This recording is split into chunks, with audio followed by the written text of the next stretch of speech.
طاسة الفطار اقتصادية ومنجزة جدا وسهلة وسريعة وتقدري تعمليها في الإنجاز، وكمان ببيضتين اتنين بس. يلا نسمي الله ومتنسوش الاشتراك واللايك.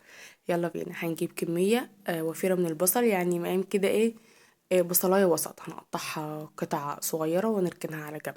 وبعدين هنجهز معانا فلفل بقى رومي، فلفل اخضر عادي المتوفر عندك. وبعدين هنقطع طماطميتين وسط، هنقطعهم مكعبات صغيره. وبكده نكون خلصنا كل الخضار اللي معانا. لو عندك كزبره او بقدونس ممكن تقدري برضه تقطعيهم وتركنهم على جنب، بس دول هنضيفهم في الاخر. يلا بينا. فوق هنحط زيت زيتون او زيت نباتي عادي المتوفر عندك.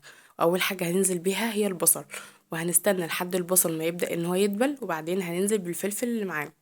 واول ما البصل والفلفل يبداوا ان هم يدبلوا هننزل بكميه الطماطم اللي احنا قطعناها معانا، وهنسيبهم مع بعض كده ونميكس الميكس كده، ونسيبهم مع بعض لحد كلهم ما يدبلوا ويستووا.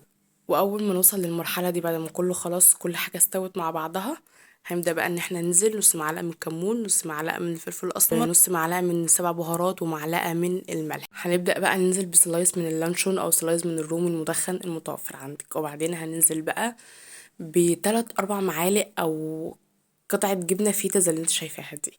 وبعدين لحد ما تسيح، بس هنقلبها لحد ما تسيح. وبعدين هننزل بعدد البيض اللي معايا. ممكن نحط بيض على عدد افراد الاسرة، تمام موجود عندك. بعدين هندوهم ميكس كده، ورشة فلفل اسمر عشان ريحة الزفارة. وبعدين هنغطيها ونقدمها بألف هنا وشفا. سلام.